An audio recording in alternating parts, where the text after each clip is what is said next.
Hey everyone, तो इस lecture में हम लोग आज डिस्कशन करने जा रहे हैं कि सेट के बारे में।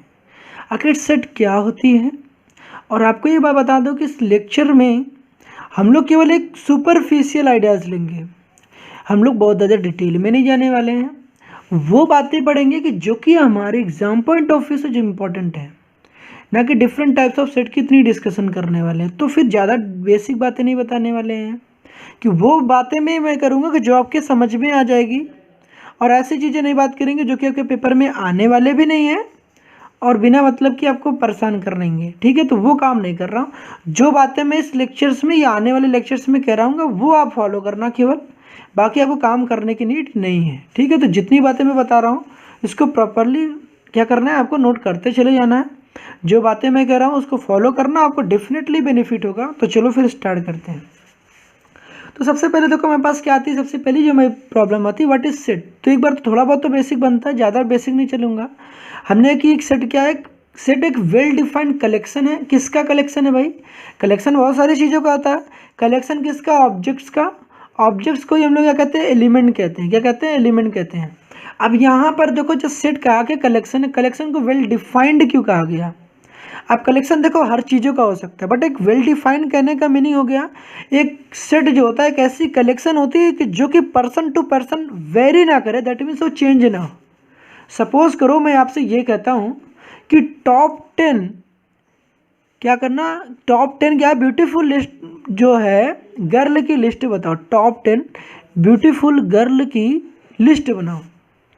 अगर कहने का मतलब अगर टॉप 10 अगर हम कहते हैं महिलाओं की लिस्ट बना दो, तो आप क्या बताओगे? आपकी नज़र में वो टॉप 10 कलेक्शन अलग होगा, किसी नेक्स्ट पर्सन की बात करते हैं उसकी नज़र में वो कलेक्शन अलग होगा। तो दैट मीन्स अगर हम खूबसूरत या फिर किसी महिला की कलेक्शन की बात करते हैं तो वो बातें पर्सन टू पर्सन चेंज होती हैं।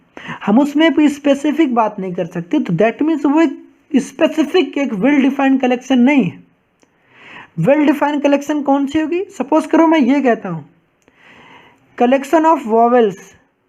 कलेक्शन ऑफ वॉवेल्स कहने का मतलब क्या है? वॉवेल्स आपको पता है क्या? अरे भाई पता तो होंगे ना वॉवेल्स कितने होते हैं। वॉवेल्स हमारे पास 5 होती हैं। कितनी होती है? 5। तो 5 कौन कौन सी होती हैं? ए, ई, आई, ओ, यू। अच्छा मैं ये पूछता हूँ कि बताओ इंग्लिश में टोटल अल्फ़ाबेट्स कितने होते हैं? कितनी बताओगे? पता है ना कितने अल्फ़ाबेट्स होते हैं? 26। तो भाई पता है क्योंकि वेल डिफाइंड है।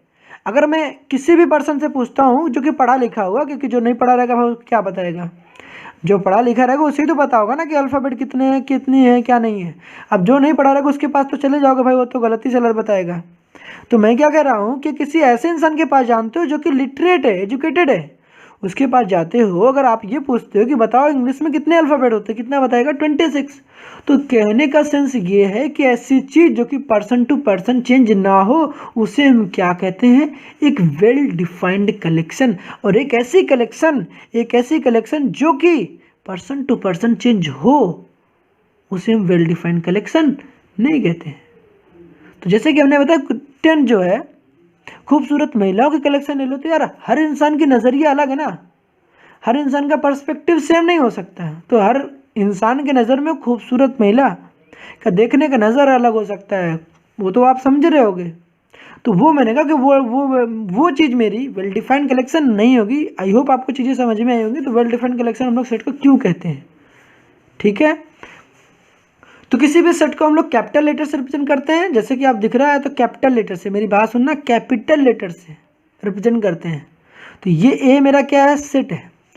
अब सेट के ये क्या है? ये जो अंदर की चीज़ें दिखाई दे रही ये क्या है? सेट के एलिमेंट्स हैं। 1 2 3 4 5 ये क्या है? सेट के एलिमेंट्स हैं। तो इस करली ब्रैकेट के अंदर आने वाली चीज़ों को हम लोग क्या कहते हैं? एलिमेंट्स कहते हैं। ठीक, इतनी बात क्लियर है। तो ये पता होना चाहिए कि करली ब्रैकेट के अंदर वाली चीज़ को क्या कहते हैं? ऑब्जेक्ट्स या फिर एलिमेंट्स या फिर मेंबर्स। मैंने क्या बताया? ये जो दिख रहा 1 क्या है? इस सेट ए क्या है? एक सेट है। सेट ए बोलेंगे, इसको रीड कैसे करेंगे? सेट ए। और सेट ए के अंदर एलिमेंट कौन से हैं? तो 1 है, 2 है, 3 है, 4 है और 5 है। समझ में आई बात है? अब मेरी बात सुनो, ये तो समझ में आ गया कि ए क्या? एक सेट है। सेट के अंदर इस ए सेट में एलिमेंट कौन कौन से हैं? 1 है, 2 है, 3 4 एंड 5 है। हमने कहा कि अच्छा बताओ अब इसी साथ ही साथ हम लोग कुछ सिंबल्स की भी रिक्वायरमेंट देखेंगे कि क्या क्या नीड पड़ेंगे आगे चैप्टर्स में। तो मैं इसकी डिस्कशन कर दे रहा हूँ आपके साथ कि क्या क्या होती हैं, बाकी इसकी प्रैक्टिस रेगुलर करते जाना, या फिर मैं यूज़ करूँगा तो आपको समझ में आ जाएगी। हमने कहा कि आप बताओ, यहाँ पर ये लिखा है, ये जो सिंबल दिख रहा है ना, ये सी लिखो और बीच में क्या लगा दो, एक क्रॉस लगा दो। यहाँ पर क्रॉस कहने का मतलब सी लिखो और बीच में एक ऐसी डंडा बना दो जो कि दिख रहा है क्या, ई बनता है, ई बनाते हो ना, ई। तो ये पर जो दिखता है ये फिर क्या होता है, यहाँ पर जब से दिख रहा है ये हमें क्या होता है, बिलोंग्स टू का सिंबल होता है। किसका होता है, बिलोंग्स टू का सिंबल होता है। अब बिलोंग्स टू का मतलब समझते हो, हमने क्या लिखा कि two belongs to A, two belongs to A. अब इसका मतलब क्या होता है, टू जो है सेट ए में बिलोंग करता है। बिलोंग्स टू का मतलब कोई किसी में प्रेजेंट है या नहीं है। तो अगर मैं कहता हूँ कि मैं आपके घर में बिलोंग करता हूँ, दैट मीन्स मैं आपके घर में रहता हूँ। क्या ऐसा है क्या, तो नहीं।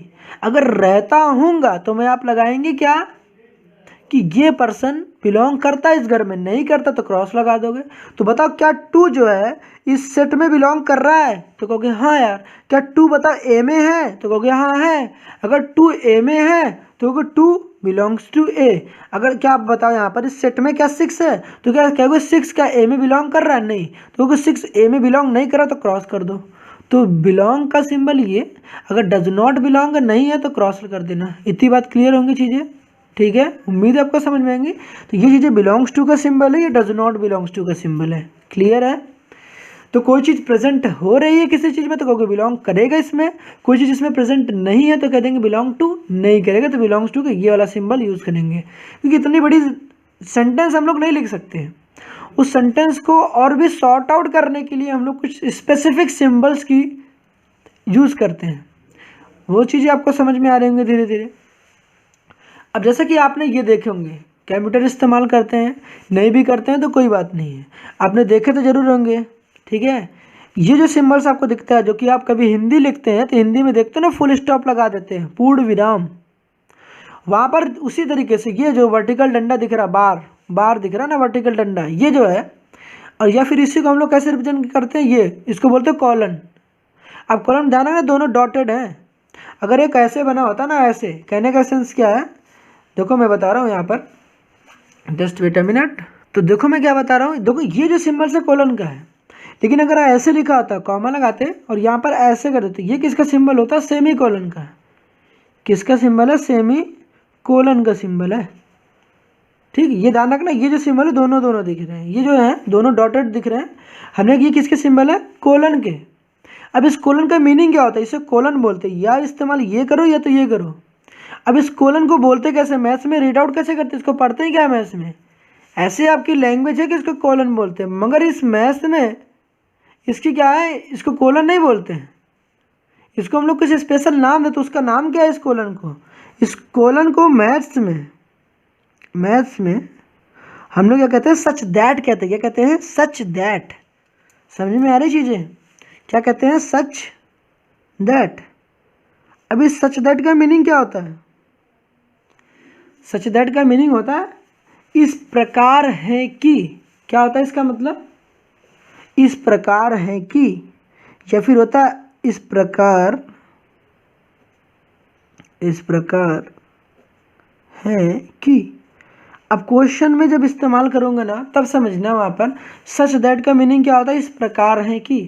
जैसे आपके पास क्वेश्चन आ गया एक्स सच दैट, तो एक्स सच दैट का मतलब एक्स इस प्रकार है कि, क्वेश्चन आएगा ना तब समझना। समझ में आ रही। अभी आप एक बार सिंबल से देख लो, ये सिंबल आएगा तो कोलन, बोलते कोलन है, मगर जब हम लोग मैथ्स में क्वेश्चन कर रहे हो कहीं इस्तेमाल, तो उसको कोलन ना बोल के हम लोग सच दैट रीड आउट करेंगे, ठीक है। ठीक है, इतनी बातें समझ में आएगी होंगी।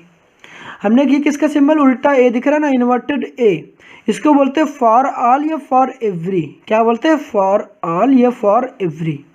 अब ये सिंबल तो बहुत देखा ना, दो आंखें एक नोज, दो आंखें दो आईज एक नोज, दो आंखें और एक नोज, दो आंखें एक नाक, दो आंखें एक नाक। दिख रही है क्या, दिख रही है, नहीं दिख रही भाई, इसको क्या बोलते हो बताओ ना, दोनों सिंबल को जरा बता दो मुझे। दोनों सिंबल में कन्फ्यूजन है क्या, किसको क्या बोलते हैं, इस्तेमाल करते हो क्या मैथ्स में जब क्वेश्चन करते हो। दो कई टीचर्स कहते हैं ना कि फॉर्मूला दिखा दो, फॉर्मूला फॉर्मूला दिखाते हो, कहते हो कि नहीं ये फॉर्मूला इसके इक्वल होता है, कोई फॉर्मूला किसी क्वेश्चन में इस्तेमाल कर रहे हो तो आपके टीचर क्या कहते हैं, जो फॉर्मूला किसी क्वेश्चन में इस्तेमाल करते हो उसको लिख के ज़रूर दिखा देना। जब लिख कर दिखाना पड़ता तो कभी बुक में देखा ध्यान से, कुछ सिम्बल्स इस्तेमाल करते हैं, तो वो सिम्बल्स क्या होते हैं, ये वाला सिंबल होता है भाई, 2 आंखें 1 नाक। ये सिंबल किसका होता है, ये सिंबल किसका होता है मेरे भाई, ये सिंबल होता है सिंस का। किसका होता है, ये सिंबल होता है सिंस का। इसी को सिंस कहते हैं, इसी को बिकॉज भी कहते हैं। क्या कहते हैं, बिकॉज। बिकॉज का मीनिंग, बिकॉज का मीनिंग भाई बता दो, बिकॉज का मीनिंग हिंदी में बताना भाई, हिंदी में क्योंकि होता है। क्या होता है, क्योंकि। क्या होता है मीनिंग, क्योंकि। हमने क्या और भी क्या बोलते हैं, एज बोलते हैं, एज। क्या बोलते हैं, एज। ठीक है, समझ में आ रही चीज़ें, एज जैसा कि। क्या होता है, जैसा कि। जैसा कि बोल दो, क्योंकि बोल दो, या चूंकि बोल दो, समझ में आ रही चीज़ें। इसको सिंस को क्या बोलते हो, और चूंकि। कई बार आप लोगों के मुंह से ना जब कोई इंसान बोलता है ना तो सुनते रहो कि सामने वाला पर्सन बोल क्या रहा है। कि जब आप किसी भी स्पीच को सुनते हो, कभी मोबाइल पे देखा होगा, वहाँ पे ना इंसान के ना देखना कि किस तरीके से बोल क्या रहा है, उसने अपने अल्फाजों में कौन कौन से शब्दों का इस्तेमाल किया है। जब उन वर्ड्स को आप ना ध्यान से सुनते हो तो तुम्हें क्या मिलता है, आपको वहाँ पर ये पता चलता है कि क्या वर्ड इस्तेमाल किया। तो आप वहाँ ध्यान सुनना, आपको चूंकि या सिंस जैसे वर्ड्स का इस्तेमाल मिलेगा तो आपको आइडिया पता चलेगा। कि मुझे पता है अभी आपको थोड़ा सा अजीब लग रहा होगा, वियर्ड तो चूंकि तो मैंने सुना ही नहीं, अब मैं बता रहा हूँ ना, अगर आप सुनना ध्यान से तो आपको मिलेंगे ऐसे वर्ड, चूंकि लोग बोलते मिलेंगे आपको। ठीक है, तो अब ध्यान से सुनना। ये किसका सिंबल है, सिंस का। किसका सिंबल है, सिंस, बिकॉज या एज का। सारे नाम क्या है, डिफरेंट दिख रहे हैं बट काम क्या है, एक ही है। काम क्या है, एक ही है। नाम अनेक दिख रहे हैं बट काम एक ही। क्वेश्चन जब करना, और मैं क्वेश्चन को इस्तेमाल भी करूंगा तो आपको समझ में डेफिनेटली आने वाला है। उम्मीद है आपको चीज़ें यहाँ तक समझ में आएंगी। ये किसका सिंबल है, ये सिंबल है भाई देयरफॉर का। किसका सिंबल है, बहुत ज़्यादा इस्तेमाल करते हैं हम लोग, देयरफॉर। देयरफॉर का मतलब क्या होता है, इसलिए। क्या होता है, इसलिए। कहता ना कभी कॉलेज में गए, कभी लेट हो गए तो ये कहते देयरफॉर आई वॉज लेट, इसलिए मैं लेट था। तो देयरफॉर की जगह आप क्या इस्तेमाल करो, मैथमेटिकली लिखना चाहते हो शॉर्ट में तो क्या सिंबल इस्तेमाल करो, ये जो कि 2 आंखें 1 नाक का उल्टा है। समझ में आ रहा है, तो एक याद करना, दूसरा अपोजिट है। 2-4 बार प्रैक्टिस करोगे ना, इस्तेमाल करना देखोगे, बुक्स में लिखा हुआ देखोगे ना, तब आपको समझ में आएगी चीज़ें कि अच्छा है सिंबल्स। तो क्या होता है, इसलिए। कोई प्रॉब्लम, इसलिए की जगह आप क्या और क्या इस्तेमाल कर सकते हो, सो का मीनिंग भी क्या होता है, इसलिए। ठीक, अब ये सिंबल्स किसका है, इस्तेमाल तो खूब किया होगा ना, पता नहीं है, किया है ना खूब, पता नहीं है ना, सही बता रहा हूँ। ठीक है, अब जान लो भाई, अगर अभी तक इतनी गलतियाँ करी ना तो आप जान लो, क्योंकि ना आपको ये सिंबल्स इस्तेमाल आप करते चले जाते हो मगर आपको पता नहीं होते हैं। तो फिर पता होने चाहिए भाई, बड़े काम की चीज़ें होते हैं। अच्छा ये चीज़ मैं बता दूँ, कोलन इस्तेमाल कब करते हैं, कोलन सच दैट का सिंबल कब इस्तेमाल करते हैं, पता है। सपोज करो मैं यहाँ पर लिख देता ना, मैं यहाँ पे लिख देता कि मान लो लिख दिया मैंने क्या, नाउन। बचपन में लिखा ना नाउन, नोट्स भी खूब बनाए होंगे, कॉपियाँ भी बनाई होंगी।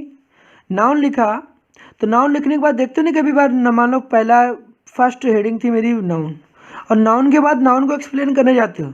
जब किसी चीज़ को डिफाइन करने जाते हैं, किसी चीज़ को किसी के बारे में बताने जाते हैं, मतलब अगर हम नाउन के बाद इस कोलन का इस्तेमाल करते हैं, दैट मीन्स अब नाउन के बारे में हम यहाँ एक्सप्लेन करेंगे। नाउन के बाद अगर आप कॉलन लगा के लिखते हैं, दैट मीन्स हम नाउन के क्या करेंगे, डिफाइन करेंगे। नाउन के बारे में क्या करेंगे, एक्सप्लेन करेंगे। किसके बारे में, एक्सप्लेन। तो दैट मीन्स कॉलन कब लगाते हैं, कॉलन तब लगाते हैं, या फिर हमने क्या बताया कि आप कोलन कब लगाते हैं या सच दैट कब इस्तेमाल करते हैं, जब किसी चीज़ के बारे में एक्सप्लेन करना पड़ता है। सपोज करो मैं आपका नाम लिख देता, आपका नाम मुझे नहीं पता क्या है, तो मैंने कहा था XYZ है।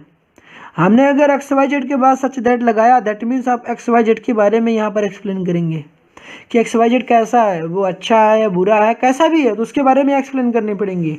तो जब सच दैट का सिंबल लगाते तो उसके बाद उसके यहाँ पर लिखी हुई चीज़ के बारे में एक्सप्लेन करते हो। अगर ये चीज़ें अभी तक आपको नहीं पता तो आपसे जान जाओ। सच दैट कब लगाओगे? जब किसी चीज़ के बारे में आप उसके सामने एक्सप्लेन करने जा रहे हो तब। चलो ठीक है, उम्मीद है आपको यहाँ तक चीज़ें समझ में आई होंगी। अब ये सिंबल किसका है? ये सिंबल इम्प्लाइज दैट। किसका सिंबल है?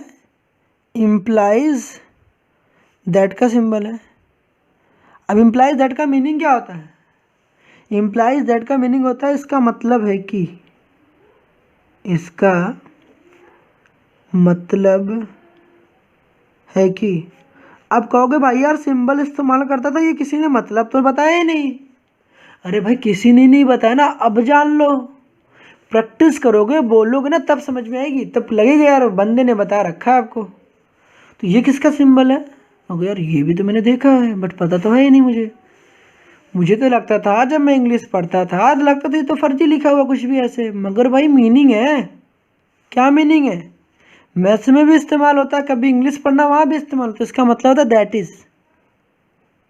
क्या होता है? That is. चीज़ें क्लियर है क्या?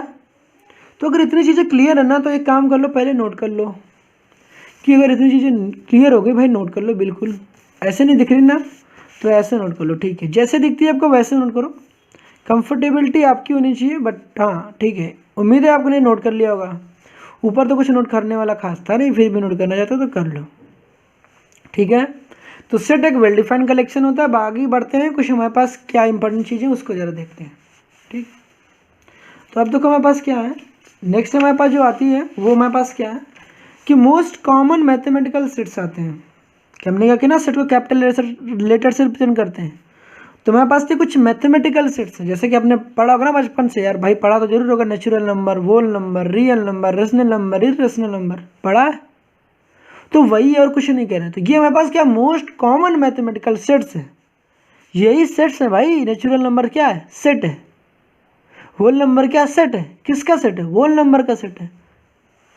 तो बात सुनो, यहाँ पर क्या है, जेड जो जेड जेड जेड का मीनिंग क्या होता है? इंटीजर। जेड का मीनिंग इंटीजर, तो लिख लोगे क्या? तो ये क्या है? Set of all integer. Set of all integer. सभी सेट का इंटीजर क्या कहलाता है? किससे रिप्रेजेंट करते हैं? जेड से। मतलब सभी इंटीजर के सेट को हम लोग जेड से रिप्रेजेंट करते हैं। कहीं आपके पास जेड लिखा होता है दैट मीन्स वो क्या है? सभी इंटीजर का एक सेट है, कलेक्शन है। Collection of all integer. Set को भाई कलेक्शन ही तो बोलते हो ना, कलेक्शन ऑफ ऑल इंटीजर्स बोल लो, ये सेट ऑफ ऑल इंटीजर्स बोल लो, समझ में उसको क्या बोलते हैं। अब इंटीजर्स हमारे पास 3 टाइप्स की होती हैं। कौन सी? पॉजिटिव, जीरो के इधर वाले 1 2 3 4, ये मेरे पास पॉजिटिव इंटीजर। और जीरो के लेफ्ट हैंड साइड कौन से इंटीजर है?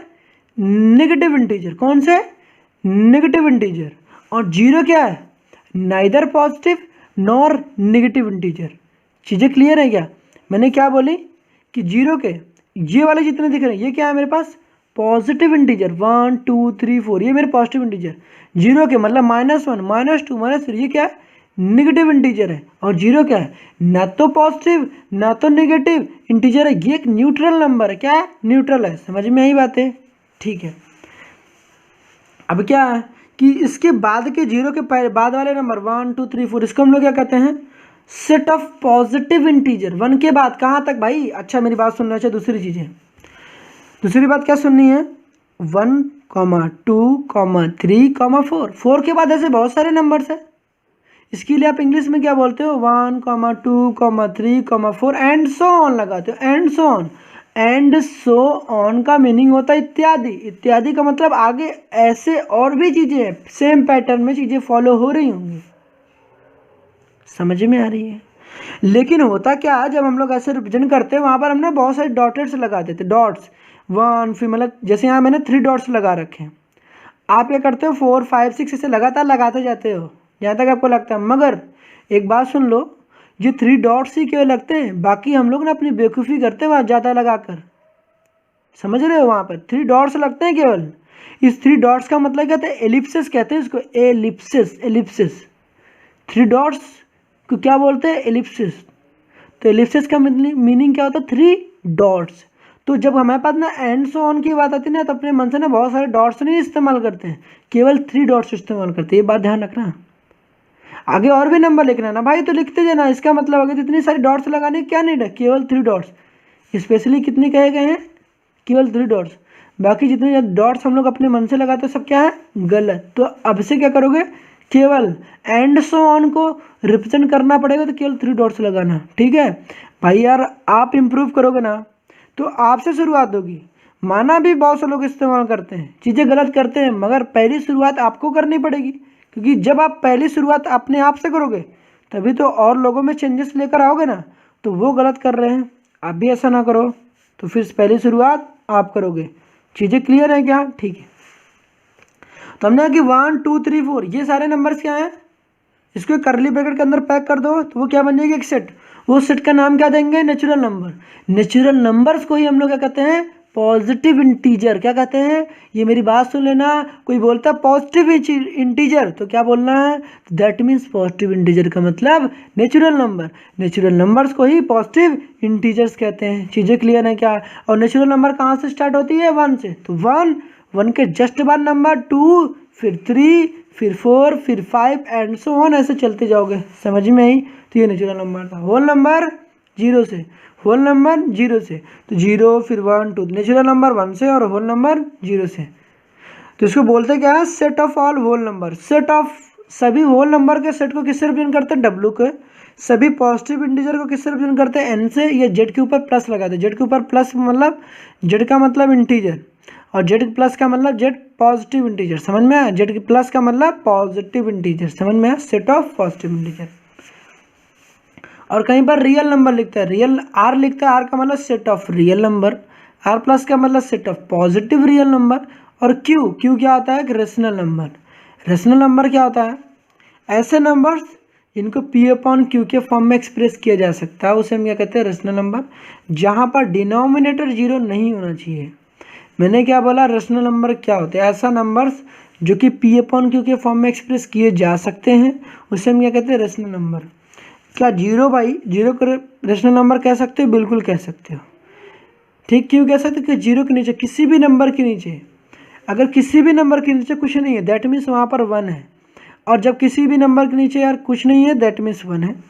मैंने क्या बताया, तो ये क्या हुआ, तो दैट मीन्स 0 1 2 3 ये सब क्या है, कि रेशनल नंबर हैं। तो हमने कि देखो क्यों, क्योंकि 2 को हम लोग कैसे लिख सकते हैं, 2/1। 2 को क्या लिख सकते हैं, 2/1। 2/1 का मतलब 2 ही होता है, 2/1 का मतलब होता है 2। क्योंकि यार समझ नहीं है यार, कहने का मतलब 2 को कैसे रिप्रेजेंट कर सकते भाई, 2 को ना हम लोग 2/1 भी लिख सकते हैं, क्योंकि जिसका मालिक कोई नहीं ना उसका मालिक एक, तो नीचे 1 दिखा सकते, कोई प्रॉब्लम वाली बात नहीं है।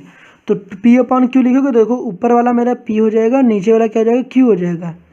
मैंने इतनी बात बोली, यहाँ डेफिनेशन में एक बात और सुन लो, डिनोमिनेटर 0 नहीं होना चाहिए। क्यों, क्या डिनोमिनेटर, NR का मतलब न्यूमरेटर और DR का मतलब डिनोमिनेटर। ऊपर वाली चीज़ को हम लोग न्यूमरेटर बोलते हैं, नीचे वाली चीज़ को डिनोमिनेटर बोलते हैं। 2/1 लिखा गया, 2/1, तो 2 क्या है, न्यूमरेटर है, और 1 क्या है, डिनोमिनेटर है, पता होनी चाहिए। 2 क्या है, न्यूमरेटर, 1 क्या है, डिनोमिनेटर। ऊपर वाली चीज़ न्यूमरेटर, नीचे वाली चीज़ डिनोमिनेटर। चीज़ें क्लियर है, ठीक है। अब मैंने जैसा कि आपको बताया, किसी भी सेट को हम लोग कैपिटल लेटर से रिप्रेजेंट करते हैं, रिप्रेजेंट कर दिया। अब उस ब्रैकेट के लिए हम लोग करली ब्रैकेट इस्तेमाल करते हैं, ठीक है। ब्रैकेट के अंदर आने वाली, इस ब्रैकेट के अंदर कुछ रखना चाहते हो, तो हमने कि सेट ए में क्या क्या है, तो कहोगे मेरे पास क्या है, ए है, ई है, आई है, ओ है, यू है। इसको कहेंगे यार set of vowels, set of vowels, set of vowels, all vowels, set of all vowels. Vowels कितने होते हैं भाई, 5। कौन कौन से, ए ई आई ओ यू। समझ में आया चीज़। हमने किसके अंदर के मसाले जितने भी दिख रहे हैं ना इस करली ब्रैकेट, इसको हम लोग कहते हैं the things which is present with in the करली bracket, the things which is present with in the करली ब्रैकेट्स। दैट मीन्स करली ब्रैकेट के अंदर लिखी हुई हर एक चीज़ क्या कहलाती है, एलिमेंट्स, ऑब्जेक्ट्स या मेंबर्स। हम कहते हैं ये ए क्या है, कहेंगे ए जो है सेट ए का एलिमेंट है। ई क्या है, ई सेट ए का एलिमेंट है। सिमिलरली हम एलिमेंट ना बोल के कह सकते हैं ए जो है सेट ए का एक ऑब्जेक्ट है। हम ये बोल के भी ना कह सकते ए क्या है, स्मॉल ए, कैपिटल ए का क्या मेंबर्स है। समझ में आई चीज़ें, ठीक है। कोई दिक्कत तो नहीं थी, नहीं। हमने अब बात क्या आती है, अब बात आती है कार्डिनल नंबर क्या होता है। कार्डिनल नंबर क्या होता है पहले पता है क्या आपको? नहीं पता भाई? तो मेरी बात सुनो। कार्डिनल नंबर क्या बताता है कि the total number of element in a set, किसी भी सेट में टोटल कितने एलिमेंट्स हैं उसको हम क्या कहते हैं? Cardinal number. तो दैट मीन्स कार्डिनैलिटी बोलता है कोई बोलता है कार्डिनैलिटी, कार्डिनैलिटी बोलता है। दैट मीन्स क्या बोलता है? कार्डिनैलिटी। कार्डिनैलिटी का मतलब भी हो गया number of elements, total number of elements in a set, किसी भी सेट में टोटल कितने एलिमेंट्स हैं, टोटल कितने ऑब्जेक्ट्स हैं, टोटल कितने मेंबर्स हैं, उसकी जो नंबर्स होती है उसको हम लोग क्या बोलते हैं? Cardinal number. तो बताओ इसमें कितने नंबर्स है टोटल, या कितने एलिमेंट्स है? तो 1 2 3 4 5, तो टोटल 5 एलिमेंट्स हैं। तो हम कहेंगे इसकी कार्डिनैलिटी, क्योंकि ए सेट की कार्डिनैलिटी 5 होगी, क्योंकि इस ए सेट में टोटल 5 मेंबर्स हैं। तो कहेंगे इस ए सेट की कार्डिनैलिटी कितनी होगी? 5 होगी। तो बताओ कार्डिनल नंबर को रिप्रेजेंट करने के लिए हम लोग एन ए से रिप्रेजेंट करते हैं, या फिर ये क्या लिखाते हैं? 2 वर्टिकल डंडा, जिसको बचपन में क्या बोला करते थे? बचपन में क्या बोलते थे ना मेरे भाई, बताओ ना? इसको मॉड बोलते ना, मॉड्यूलस। बोला क्या? नहीं बोला क्या? मॉड्यूलस बोलते थे। मगर यहाँ मॉड्यूलस मत बोलना, यहाँ क्या बोलोगे? Cardinal number. दैट मीन्स एक ही क्या बोलोगे? Number of elements in A. कैसे रीड आउट करोगे? फिर से बोलो मेरे साथ, number of elements in A. क्या बोलना है? फिर से बोलो, number of elements in A. N का मतलब number of elements in set A, मतलब सेट ए में कितने नंबर्स हैं एलिमेंट्स की, वो बतानी है। तो उसको ऐसे भी रिप्रेजेंट करते हैं, उसको ऐसे भी रिप्रेजेंट करते हैं। बताओ कितने एलिमेंट थे? 5। तो इसकी इक्वल टू क्या लिख दोगे? 5। चीज़ें क्लियर है क्या? चीज़ें क्लियर हो गई होंगी। अब सपोज करो हम लोग ऐसा कोई सेट बनाते जिसके अंदर हम कुछ रखते ही नहीं। आप कुछ नहीं रखते तो आप क्या बोलते? कोई कुछ है ही नहीं, तो दैट मीन 0। भाई बेवकूफ़ हो क्या? बेवकूफ़ हो? हमने अगर जब कोई सेट है उसके अंदर कुछ नहीं, तो ये मत बोल देना कि उसके अंदर कुछ नहीं दैट मीन 0। नहीं भाई, ऐसा नहीं बोलना, क्योंकि ना कुछ नहीं है तो दैट मीन्स क्या है? नल सेट है, उसको 5 से रिप्रेजेंट करते हैं। कुछ अंदर लिख भी मत देना गलती से।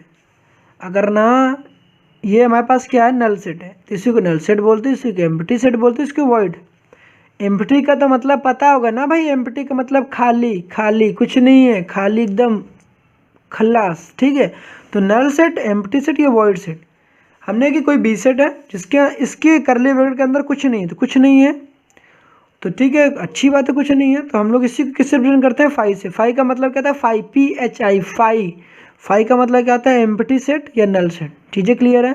कोई पूछे नल सेट क्या होता है तो क्या बताओगे? कहोगे the set which contains no element. एक ऐसी सेट जिसके अंदर कुछ नहीं होता उसे हम क्या कहते हैं? नल सेट कहते हैं। चीज़ें क्लियर होंगी? डेफिनेशन लिखने की नीड नहीं है, दिमाग में रखना। नल सेट, नल सेट क्या होती है? एक ऐसी सेट जिसके अंदर कुछ नहीं होता उसे हम क्या कहते हैं? Null set. चीज़ें क्लियर होंगी? फिर बढ़ते हैं अपने नेक्स्ट टॉपिक की तरफ।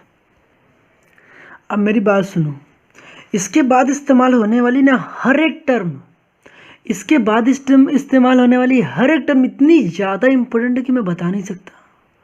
हर एक टर्म सच में भाई लिटरली बड़ा इंपॉर्टेंट है। तो ध्यान से सुनना, क्योंकि ये जब आप वर्ड प्रॉब्लम कर रहे होगे ना, जैसा कि मैंने लिखा है solving techniques for word problem, क्योंकि इस लेक्चर के बाद मैं न्यूमेरिकल सॉल्व कराऊंगा। जब मैं न्यूमेरिकल सॉल्व कराऊंगा तो ये जब आप लेक्चर्स पढ़ लोगे तो आपको और अच्छी फीलिंग आएगी। तो एक बार पढ़ तो लो मेरे भाई, मैं नहीं कह रहा क्वेश्चन सॉल्व कराऊंगा, एक बार आपको पढ़ लोगे तो चीज़ें क्लियर होंगी, ठीक है। तो मैं क्या बता रहा हूँ, जो यहाँ पे मैं बता रहा हूँ इसको ध्यान से सुनना, और इसका इम्प्लीमेंट हम लोग क्वेश्चंस में किस तरीके से करेंगे वो आप देख लेना, ठीक है। उसकी लेक्चर के थोड़ा सा वेट करना, मैं बता दूंगा आपको कैसे क्या है। हमने कि क्या है लिखा है solving techniques for word problem. ये तो एक्स्ट्रा नॉलेज है, नहीं भी पढ़ोगे कोई बात नहीं, इंपॉर्टेंट यहाँ से होती है। पहले क्या, repetition is not allowed in a set. किसी भी सेट में जो एलिमेंट्स होते हैं उसकी रिपीटेशन नहीं करते हैं। जैसे हमने लिखा कि 1, 2, 3, 4, अगर इसी में 4 में 2 बार लिख देता है 4 फिर 4 फिर, तो उस 4 2 बार 4 लिखने का कोई सेंस नहीं होता है। अगर 2 बार 4 लिखोगे ना तो उसका मतलब एक ही बार कंसिडर किया जाएगा। मैंने क्या बताया, अगर इसी 4, 4 2 बार लिख देते तो 4, 4 को 2 बार कंसिडर नहीं करते हम लोग, केवल एक बार एक 4 को उड़ा देते। तो मतलब रिपीटिशन अलाउड नहीं होता, रिपीट करोगे ना तुझे फिर ये दो चीज़ें होंगी तो एक चीज़ गायब हो जाएगी हमेशा, ठीक है। तो दो बार नहीं लिखते हैं, रिपीटेशन अलाउड नहीं होता है। दूसरी चीज़ क्या लिखिए, सीक्वेंस या ऑर्डर ऑफ एलिमेंट। ये अंदर एलिमेंट होते हैं ना, ये सारे एलिमेंट कहलाते हैं, इनकी सीक्वेंस भी मैटर नहीं करती है। आप चाहे जैसे लिख लो, 1 2 3 4 लिखा है ना, आप 4 3 2 1 भी लिख सकते हो, 2 3 4 1 भी लिख सकते हो, जो आपकी मन करता है, आगे पीछे आए दाएं बाएं जहाँ मन करता है वहाँ लिख लो, कोई प्रॉब्लम वाली बात नहीं है। तो सीक्वेंस मैटर नहीं करती, एलिमेंट को आगे पीछे कैसे लिखना है, बट बस आपके पास एलिमेंट लिखे होने चाहिए बस। तो हमारे पास ए सेट था जिसके एलिमेंट क्या थे 1 2 3 4, और बी सेट था कितने थे 5 2 6 8। अब इंपॉर्टेंट पॉइंट क्या है यहाँ पर भाई, मैं तुमसे पूछता हूँ ना, यूनियन ऑफ सेट क्या होता है। यूनियन का मतलब क्या पता है, यूनियन नहीं पता है, यूनिटी पढ़ा है, यूनिटी का मतलब समझते हो, एकता। सुना, union is strength, union is strength, एकता में बल है। सुना, यूनियन इज स्ट्रेंथ मतलब एकता में बल है। अच्छा नहीं सुना, यूनिट्स पढ़ा कभी, यूनिट्स इकाई, हिंदी में से इकाई कहते हैं। एकता में देखो ना, यूनियन का मतलब होता है ना कायदे में एकता, एकता में एक आ रहा है एक, ये क्या मतलब हो गया, मतलब उसको कंबाइन करना, एकता कंबाइन करना पड़ता है भाई, यूनियन करना पड़ता है। यूनियन का मतलब कॉम्बिनेशन करना पड़ता है, ऐड करना पड़ता है, एड अप, ठीक है। तो कहते हैं ना लोगों में यूनियन, यूनिटी नहीं है। यूनिटी का मतलब क्या हो गया भाई, एक साथ नहीं रहना पसंद करते, तो वो चीज़ हो गई। तो यूनियन का मतलब क्या होता है, कॉम्बिनेशन या एडिशन होता है। एडिशन क्या होता है, एडिशन जोड़ना। यूनियन ऑफ सेट का मतलब सेट को जोड़ेंगे कैसे, जोड़ने का यहाँ पर अलग तरीका है, कैसे जोड़ते हैं देखना। यूनियन को हम लोग कैसे रिप्रेजेंट करते हैं, यू से। ए यूनियन बी का मतलब कैसे रीड कैसे करते हैं, फिर से सुनो, ए यूनियन बी कैसे रीड करते हैं, ए यूनियन बी। यूनियन का सिंबल क्या है, ये देखो यू, यू मतलब यूनियन। अब ये ए यूनियन बी का क्वेश्चन करोगे ना, तो इसके लिए वर्ड में क्या क्वेश्चन दिए रहते हैं, आइदर ए और बी, आइदर ए और बी, या तो ए या तो बी। आइदर का मतलब क्या होता है, या तो ए या तो बी। आइदर के साथ और आता है और नाइदर के साथ नॉर आता है। तो आइदर के साथ और होता है, इसका मीनिंग होता है या तो ये या तो ये। तो आइदर ए या बी, आइदर ए या बी, तो इसका मतलब ये होता है। तो क्वेश्चन में कहीं लिखा रहता है ना आइदर ए या बी, आइदर ए और बी, तो दैट मीन्स आपको ना यूनियन फाइंड आउट करना है। चीज़ें क्लियर है। अगर बोलता है at least one of them, at least one of them, कम से कम उसमें से एक, तो फिर क्वेश्चन में फिर से यूनियन। तो बाकी क्वेश्चन करोगे तो चीज़ें क्लियर होंगी, ठीक है। बाकी और क्या बोलता है, ग्रुप बोलता है ना, ग्रुप, ग्रुप बोलता है ना, ग्रुप ऑफ पीपल, तो वहाँ भी क्या इस्तेमाल करोगे, यूनियन। तो बाकी क्वेश्चन देखना भी समझ में आएंगे, इस लेक्चर में नहीं तो नेक्स्ट लेक्चर में देखेंगे। तो यूनियन के लिए सिंबल ये, इसको कैसे बोलते हैं, A union B. Intersection, intersection नहीं सुना कभी, इंटरसेक्शन का मीनिंग होता है कॉमन पार्ट। क्या होता है कॉमन पार्ट, इंटरसेक्शन का मीनिंग कॉमन पार्ट। जैसा कि अगर मैं इस सेट में बात करूँ ए और बी, ए बी में बताओ कॉमन क्या है मेरे पास, ए और बी में कॉमन क्या है, तो कहोगे क्या है भाई कॉमन, 2 है। 2 क्या है मेरे पास, कॉमन है। 2 क्या है, तो कॉमन है। तो हम कैसे लिख के दिखाएंगे इसको, आपको लिख के कैसे दिखाओगे, A intersection B. A intersection B का मतलब ए और बी में कॉमन क्या है, तो इसका आंसर आप क्या लिख के दिखाओगे बताओ, इसका आंसर क्या लिखोगे, कहोगे 2 है। आंसर क्या होगा 2, क्योंकि ए और बी में कॉमन, ए इंटरसेक्शन बी मतलब ए और बी दोनों में कॉमन क्या है। इसी को इंग्लिश में क्या, both and A and B, both मतलब ए एंड बी दोनों में कॉमन क्या है। इंटरसेक्शन का मतलब कॉमन, कॉमन का मतलब तो पता है ना, जो इसके पास है वही चीज़ उसके पास, जो ए में है वही चीज़ बी में भी है। तो देखो ए में क्या है 2 है, बी में भी क्या 2 है, दोनों में कॉमन पार्ट क्या हो गया 2 है। बाकी और कोई चीज़ कॉमन है क्या, बिल्कुल नहीं है। तो इस वजह से हम करेंगे ए इंटरसेक्शन बी कितना हो जाएगा 2। तो इंटरसेक्शन का मीनिंग क्या होता है, कॉमन पार्ट। इंटरसेक्शन किससे रिप्रेजेंट करते हैं, उल्टा यू, इन्वर्टेड यू। तो चीज़ें क्लियर हो गई होंगी। जब क्वेश्चंस आएंगे तो आपके क्वेश्चंस में क्या इंप्लीमेंट करे जाएंगे, both A and B. Both A and B का मीनिंग क्या होता है, इंटरसेक्शन, मतलब ए एंड बी दोनों, ए एंड बी दोनों, तो इसका मतलब क्या होता है, इंटरसेक्शन। तो कहीं बोथ ए एंड बी दिखा था, दैट मीन्स इंटरसेक्शन इस्तेमाल करना है। इंटरसेक्शन का सिंबल ये। अब चीज़ें बोरिंग लग रही हैं क्या, एक बार देख लो मेरे भाई, एक बार। पहला लेक्चर थोड़ा सा बोरिंग लगता है, एक बार देखना तो बनता है ना, एक बार देख लोगे थोड़ा सा आइडिया मिलेगा।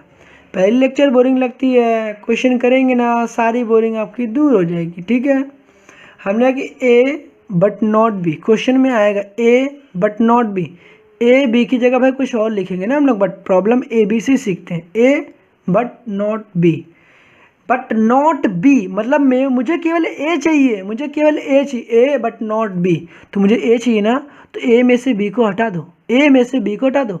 मैंने क्या बोला, ए में से बी को हटा दो, मतलब क्या बोला भाई, किसी इंसान के पास ए था, उस इंसान ए में बी के भी कुछ पार्ट थे, बी के भी क्या कुछ थे पार्ट थे, मतलब बी की भी आत्मा उस ए में थी। हमने कहा कि एक ए इंसान है, उस ए इंसान में बी की भी आत्मा रहती है, तो हमने कहा कि मुझे केवल ए चाहिए, उस बी को नहीं चाहिए। तो कहोगे ना उस ए की आत्मा से बी वाले को उड़ा दो, तो दैट मीन्स क्या, ए बट नॉट बी, उस ए पर्सन में बी भी रहता है, तो फिर क्या हो जाएगा, ए बट नॉट बी, तो दैट मीन्स ए माइनस का बी। की चीज़ें क्लियर है क्या, नहीं समझे? अगर मैं यही क्वेश्चन लेता ना, यही क्वेश्चन, ये वाला क्वेश्चन मैं बोलता ए बट नॉट बी का मीनिंग बता दो, तो मतलब ए में से बी वाले को उड़ा दो, बोलो ना, ए में से बी वाले को उड़ा दो, ए में से बी वाले को उड़ा दो। तो बताओ ए ये था, ए में से बी वाला बताओ कौन है, बी मेरा कौन है, तो 2 है, तो बताओ ये इसको उड़ा दोगे तो ए मेरा क्या बन जाएगा, तो कहोगे ना केवल जो ए होगा ए बट नॉट बी, तो ए माइनस बी ये हो जाएगा। यहाँ पर कितना आएगा 1 3 4, तो ए बट नॉट बी का जो मेरा आंसर होगा ना ए माइनस बी, ए माइनस बी, तो केवल 1 3 4 होगा। चीज़ें क्लियर है क्या? तो ए में से बी वाले घटा देना, बी वाला कौन है बताओ, यहाँ बी में कुछ है ही नहीं, बी में केवल 2 ही तो है, ए में केवल बी वाला जो पार्ट है वो 2 ही तो है, 2 के अलावा कुछ है क्या ए में, नहीं। तो इस वाले को उड़ा दोगे, मेरे पास जो बचेगा ए माइनस बी के कहलाएगा 1 3 4, तो ये जो बचेगा ना इसको बोलेंगे ए माइनस का बी, ए माइनस बी क्या हो जाएगा 1 3 4। चीज़ें क्लियर है क्या? ए बट नॉट बी का मतलब ए में से बी वाले को उड़ा दो, ठीक। अब मैं कहता हूँ B but not A, B but not B का मतलब बी पहले लिखोगे, बी पहले लिखोगे और ए को उड़ा दोगे, उड़ाने का मतलब सब ट्रैक कर दोगे। चीज़ें क्लियर हैं? उसी चीज़ को और कैसे रिप्रेजेंट करा जाता है, क्वेश्चंस में कई बार लिखा था ओनली ए या ओनली बी, ओनली ए का मतलब ए बट नॉट बी, ओनली ए बोला गया ना, केवल ए चाहिए तो भाई बी नहीं चाहिए ना, तो क्या बोलोगे ए बट नॉट बी। हमने कहा केवल बी चाहिए, तो B but not A, B but not A, मुझे केवल बी चाहिए, बी बट नॉट ए, उसको ऐसे रिप्रेजेंट करोगे। और बी ये लिखोगे ए इंटरसेक्शन बी, मतलब ए और बी के कॉमन वाला पार्ट उड़ा दोगे, ए में से कॉमन वाला पार्ट उड़ा दोगे। ए इंटरसेक्शन बी का मतलब ए और बी का कॉमन पार्ट, ए और बी का कॉमन पार्ट, इंटरसेक्शन का मतलब कॉमन, इंटरसेक्शन का मतलब कॉमन। तो ए और बी का कॉमन पार्ट क्या बताओ ना, ए और बी का कॉमन पार्ट क्या 2, ए और बी का कॉमन पार्ट क्या 2 को उड़ा दो, तो जब 2 को उड़ाओगे बताओ मुझे क्या मिलेगा, ए माइनस के बी। चीज़ें क्लियर है क्या? उम्मीद है क्लियर है, नहीं भी क्लियर है ना तो परेशान मत होना भाई, आगे ना मैं और भी चीज़ें क्लियर कर दूंगा आपको। अब क्वेश्चन में ना कभी सर्वे लिख कर आता है, क्योंकि यार चीज़ें क्लियर नहीं हो रही, क्वेश्चन ही कराना चाहिए था। फिर से कह रहा हूँ भाई, फर्स्ट लेक्चर है ना, सुन लो, आगे आएंगे आपको मैं बताऊंगा बिल्कुल क्या है, सुन लो पहले लेक्चर, क्योंकि ऐसा होता है भाई, पहले लेक्चर में थोड़ा सा तो पकाएंगे ही ना आपको। सर्वे है, सर्वे कभी आता है, सर्वे क्वेश्चन बोले कोई सर्वे किया जा रहा था इस चीज़ का, किसी पर्सन का, कि बहुत ज़्यादा लोग देर तक जगते हैं, मोबाइल बहुत चलाते हैं, तो सर्वे करते हैं ना लोग, सर्वे करते हैं।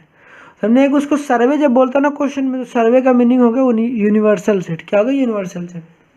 तो यूनिवर्सल सेट क्या होता है, तो यूनिवर्सल सेट को क्या होता है, सभी सेट का बाप होता है। क्या बताया?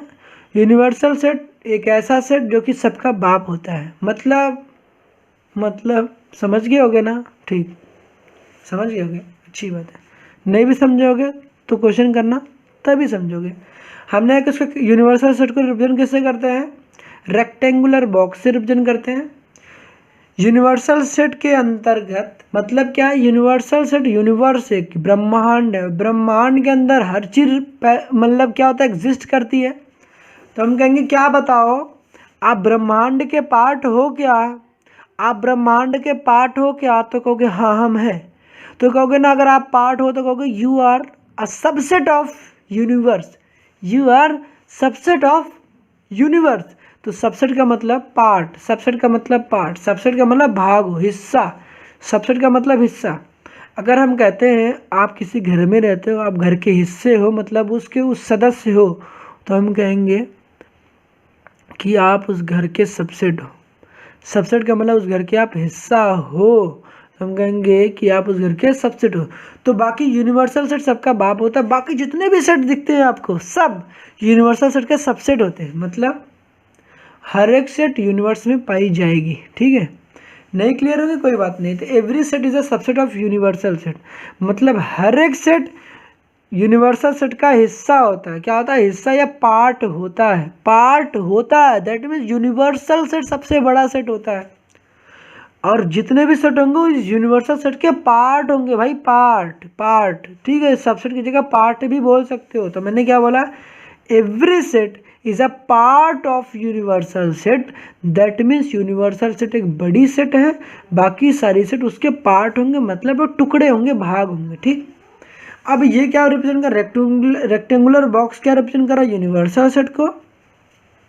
अब रेक्टेंगुलर बॉक्स के अंदर ये सर्किल जो बना रखा है, ये सर्किल क्या रिप्रेजेंट करते हैं? सर्कल रिप्रेजेंट करता है सेट को। क्या रिप्रेजेंट करता है? सर्किल रिप्रेजेंट करता है सेट को। ठीक है, तो यहाँ पर ये भी एक सेट है, बी भी एक सेट है, ए एक सेट है, बी एक सेट है। पूरी बॉक्स क्या है? पूरी एक बॉक्स हमारी क्या है? क्या है, क्या है, क्या बता दो जरा? यूनिवर्सल सेट है। ठीक, चीज़ें क्लियर होंगी। ये टोटल यूनिवर्सल सेट थी। अब वेन डायग्राम क्या होता है? अब क्वेश्चन करोगे ना, चलो यार बार बार क्यों परेशान करूँ आपको। ठीक है, एक बार सुन ही लो। हमने कि वेन डायग्राम क्या होता है? कि विजुअल रिप्रेजेंटेशन होता है। किसका रिप्रेजेंटेशन होता है? Visual representation of different relation between sets. हमने कहा कि किसी भी सेट्स होंगे, आप उसको विजुअलाइज करना चाहते हो, चीज़ों को अंडरस्टैंड करना चाहते हो, तो चीज़ें आपको क्लियर नहीं होंगी। जैसे कि मैंने एक क्वेश्चन कर रखा है, अब इस क्वेश्चन को मैं कराऊंगा आपको। इस क्वेश्चन कराने के लिए ना आप ऐसा क्वेश्चन करोगे ना, आपको समझ में कुछ नहीं आएंगी। अब इस क्वेश्चन को करने के लिए और विजुअलाइज करने के लिए आपको वेन डायग्राम की नीड होगी। जब आप वेन डायग्राम समझोगे ना, तो आपको चीज़ें क्लियर बहुत अच्छे से होंगी। तो वेन डायग्राम होता क्या है? जैसा कि आपको दिख रहा होगा, अभी मैं दिखाता हूँ आपको। तो ये जैसा कि आपको दिख रहा है, ये एक वेन डायग्राम है। अब इस वेन डायग्राम क्या होता है? एक विजुअल रिप्रेजेंटेशन होता है, उसमें से हम लोग विजुअलाइज करते हैं, वहाँ पर रिलेशन देखते हैं कि पहले वाली सेट की दूसरे वाले सेट के साथ क्या रिलेशन है।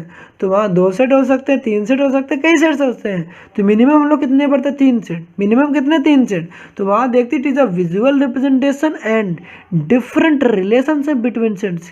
कि डिफरेंट रिलेशनशिप मतलब कि दो अगर कई सेट्स है, तो उन सेट्स के बीच में आपस में क्या संबंध क्या है, क्या रिलेशन क्या है, तो उसको हम लोग पढ़ते क्या? वेन डायग्राम में। क्या बोलते हैं? Venn diagram. तो ये क्या है? कि वेन डायग्राम है। ठीक है, चीज़ें क्लियर होंगी। अब क्या है भाई, अब बताता हूँ जरा आपको बातें।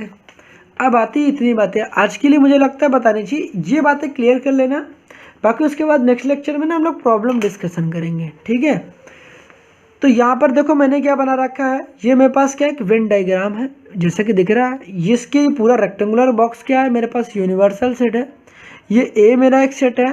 सर्किल को क्या रिप्रेजेंट करता है? सेट को। तो ये ए मेरा सेट है, ये बी मेरा सेट है। अब आप क्वेश्चन करोगे ना, तो आपको कुछ चीज़ें पता होनी चाहिए।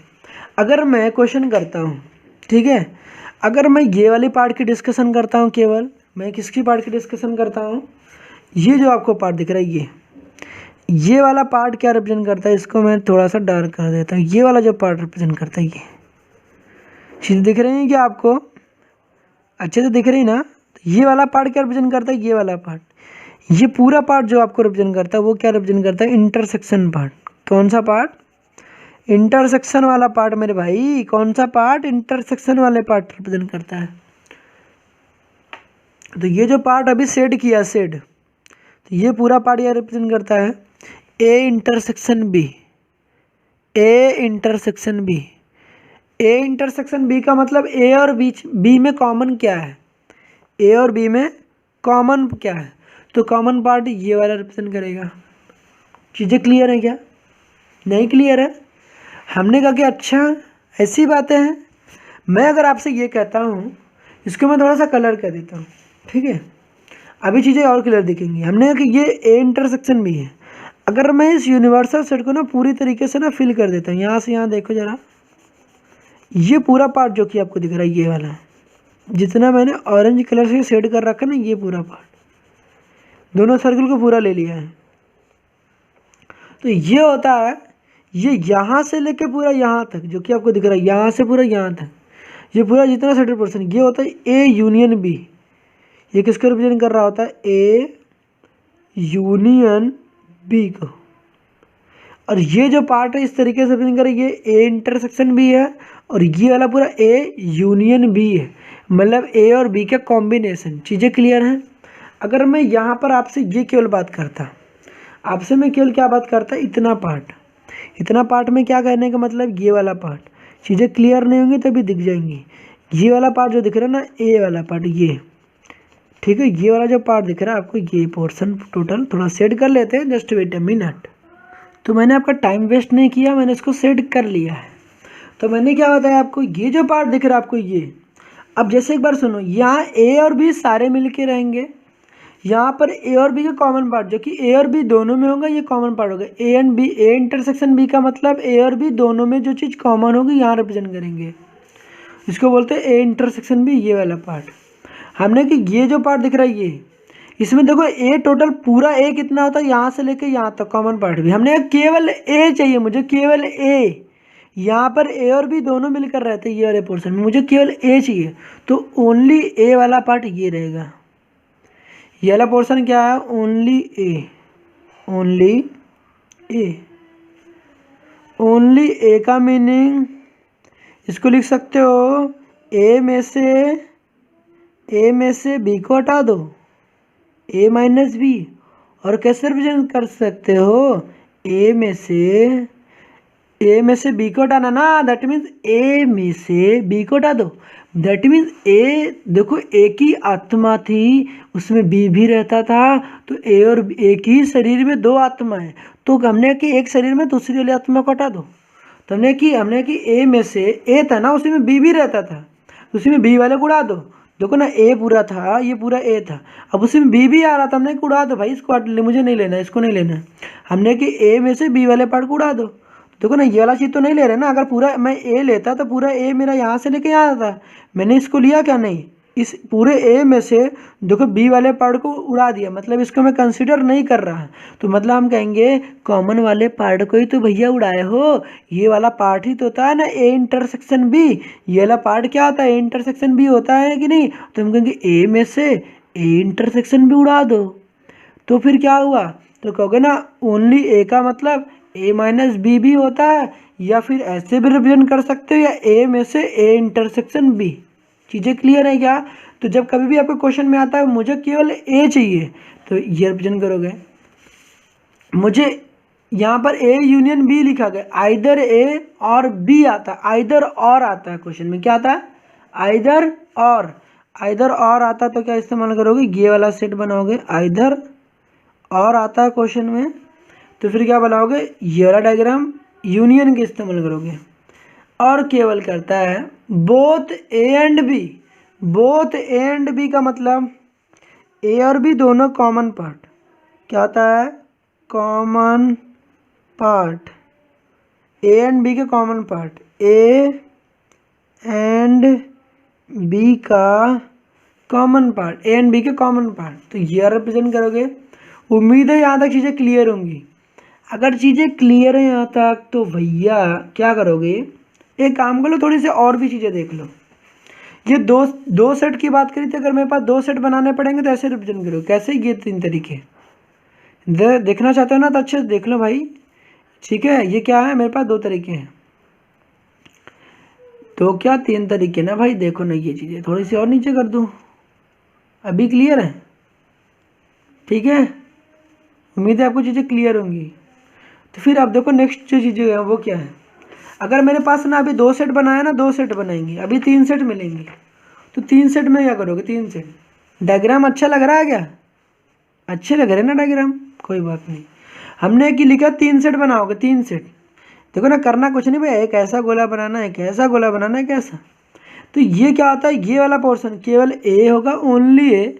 ये वाला जो सेट ओनली बी, ये वाला पोर्शन ओनली सी, ये वाला जो पोर्शन होगा तीनों में कॉमन होगा, मतलब क्या तीनों मतलब ए वाला भी पोर्शन है, ये ऐसा पोर्शन जिसमें तीनों मजे करते हैं।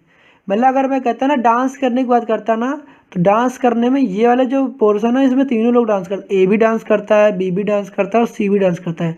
ये ऐसा पोर्शन होता है जो कि ए भी काम करता है, बी भी काम करता है, सी भी काम करता है, मतलब तीनों काम करते हैं। तो ये हो गया कॉमन पार्ट, जो कि ए के पास भी है, बी के पास भी है, सी के पास भी है। ठीक है समझ में? तो मैं जैसे नहीं कहता तीन इंसान है, तीन पर्सन है, उन तीनों में कॉमन क्या है, तो कॉमन को दिखाने के लिए कैसे रिप्रेजेंट करोगे, ये वाला जो पोर्शन होगा तीनों में कॉमन, तीनों में कॉमन, तीनों में कॉमन, तो ये वाला पोर्शन होता है। मेरी बात ध्यान रखना, तीनों में कॉमन तो ये वाला पोर्शन होगा। ठीक है, बाकी ये वाले जो पोर्शन छोड़ रखे ये वाले, ये क्या होंगे, ये होगा ना, यहाँ बात करते ये होगा ए इंटरसेक्शन बी, इंटरसेक्शन का सिंबल बताया ना ये वाला, तो ए इंटरसेक्शन बी, ये वाला पोर्शन ए इंटरसेक्शन सी, और ये वाला पोर्शन बी इंटरसेक्शन सी, ये वाला पोर्शन बी इंटरसेक्शन सी। अब क्वेश्चन करोगे तो ज़्यादा समझ में आएगी, यहाँ चीज़ें क्लियर बस इतनी होनी चाहिए। यहाँ जो ये वाला पोर्शन दिख रहा है ना आपको, इसका मतलब होता है A intersection B intersection C, मतलब ए बी एंड सी का common part, all the three, मतलब तीनों का common part, all the three का मतलब common part of all the three, मतलब तीनों का कॉमन पार्ट। यहाँ लिख दो common part, common part, part of all three, that आ दो, अच्छा नहीं लगेगा, all three, common part of all three, तीनों का कॉमन पार्ट। ठीक है, अब ये क्या काम करना आपको, ये दो फॉर्मूलेज रिमेंबर करने हैं। अगर कभी आपके पास दो सेट आता है, ए यूनियन बी आता है, ए यूनियन बी, उसमें नंबर ऑफ एलिमेंट निकालने हैं कि ए यूनियन बी में कितने एलिमेंट होंगे। कहने का मतलब है अभी आप सेट क्वेश्चन करोगे तो टोटल यहाँ पर एलिमेंट्स कितने होंगे इसमें और इसमें, तो फॉर्मूला क्या होता है, इसको रीड कैसे करते हैं सुनो, number of elements in A plus number of elements in B minus number of elements in A intersection B, that means A के एलिमेंट, बी के एलिमेंट और कॉमन वाले पार्ट को सब्ट्रैक्ट कर दोगे। क्वेश्चन करोगे ना भाई, सही बता रहे, मक्खन की तरह क्वेश्चन सॉल्व होंगे, एक बार केवल देख लो, क्योंकि पेपर ना डिस्क्रिप्टिव होगा। अगर पेपर डिस्क्रिप्टिव है तो भाई ना लिखना तो पड़ेगा ना, रिप्रेजेंटेशन तो करना पड़ेगा, रिप्रेजेंटेशन करना पड़ेगा तो थोड़ी चीज़ें देखनी तो पड़ेंगी। N A union B, A union B N A plus N B minus का N A intersection B, union नहीं इंटरसेक्शन, इंटरसेक्शन का मतलब कॉमन वाला पार्ट, तो कॉमन वाले पार्ट को सब्ट्रैक्ट करते हैं यहाँ पर, सब्ट्रैक्ट। तो कई बार क्वेश्चन में मुझे क्या चाहिए होता है, ए यूनियन बी है, कुछ चीज़ें गिवन होंगी, कई बार मुझे ए इंटरसेक्शन बी चाहिए होता है रिक्वायरमेंट, क्वेश्चन करोगे तो समझ में आएगा ए इंटरसेक्शन बी। तो क्या कहते हो, याद रखो माइनस का है, जब कहीं कोई भी चीज़ माइनस हो इधर हो और भी इधर इक्वल का साइन लगा हुआ है, तो इक्वल के कोई चीज़ इधर से उठ के और उधर जाती है, या उधर की चीज़ उठ कर इधर आती है। हमने कोई चीज़ लेफ्ट हैंड साइड है, अगर ये चीज़ राइट हैंड साइड है, राइट हैंड साइड वाली चीज़ उठकर अगर इक्वल के लेफ्ट हैंड साइड जाती है, राइट हैंड साइड वाली चीज़ें इक्वल के राइट हैंड साइड जाती है, तो ये माइनस में अगर होती है तो चीज़ें प्लस में हो जाती हैं। अगर कोई right hand left hand side वाली चीज़ें, अगर कोई लेफ्ट हैंड साइड वाली चीज़ें राइट हैंड साइड उठकर आती है तो अगर प्लस होती तो माइनस हो जाती है। देखो ये प्लस था तो माइनस हो गया, ये माइनस था तो प्लस हो गया। चीज़ें क्लियर है बिल्कुल। तो ये फॉर्मूला रिमेंबर करना है। अब ए इंटरसेक्शन बी निकाल लोगे ना कभी, अगर आपको आएगा ट्रांसपोज किया, भाई कुछ नहीं किया, ट्रांसपोज बचपन में पढ़ा होगा ना ट्रांसपोज, कई बार रिक्वायरमेंट होगी तो ये फॉर्मूला। ये दो सेट के लिए था। अब हमारे पास देखो ना तीन सेट आएंगे, जैसे कि डायग्राम बना, तीन सेट ए बी सी, तीन सेट, तो तीन सेट का फॉर्मूला क्या है, number of elements in A plus number of element in B plus number of element in C. अब उसके बाद इंटरसेक्शन को सब्ट्रैक्ट कर दोगे, जितने कॉमन वाले पार्ट है ना सब्ट्रैक्ट करना, A intersection B, B intersection C. मतलब क्या बता रहा हूँ देखो, देखो कैसे याद करोगे, पहले number of elements in A plus number of elements in B plus number of element in C. फिर देखो ए बी लिया, देखो ना ए बी सी लाइन से लिखो, फिर ए बी फिर बी सी फिर सी ए बी फिर बी सी फिर सी ए भी लिख सकते हो और ए सी भी लिख सकते हो, ऑर्डर डजेंट मैटर।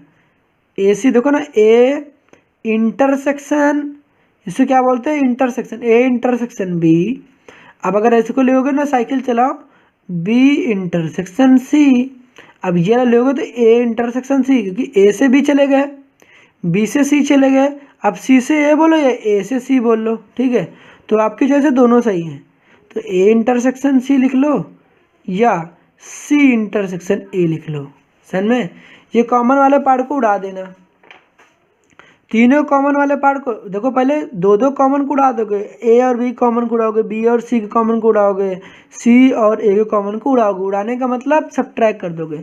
और देखो जो रेड में हाईलाइट किया बहुत ही इंपॉर्टेंट है, जो ये वाला पार्ट होता है ना, जो तीनों में होता है कॉमन, उस वाले पार्ट को ऐड अप करना पड़ता है। यही वाला part A intersection B intersection C होता है, इसमें तीनों लोग आते हैं, ए बी सी। इसी वाले पार्ट को ऐड करना भाई, ये भूलना मत। अब क्वेश्चन कराएंगे तब प्रैक्टिस होगी। उम्मीद है चीज़ें यहाँ तक क्लियर होंगी। अगर चीज़ें क्लियर होंगी तो फिर अच्छी बात है, नहीं भी क्लियर होंगी तो फिर जब क्वेश्चन करेंगे तो चीज़ें और भी क्लियर हो जाएंगी। उम्मीद है चीज़ें आपको बहुत चीज़ें समझ में आई होंगी, कई सिम्बल्स, कई रिप्रेजेंटेशन चीज़ें पता होंगी। अगर पता होंगी तो अच्छी बात है, नहीं पता होंगी तो आपको पता भी हो गई होंगी। तो फिर क्या करना कि आपको इन सभी चीज़ों को प्रैक्टिस करना। मिलते हैं नेक्स्ट वीडियो में, तब तक के लिए ऑल द बेस्ट।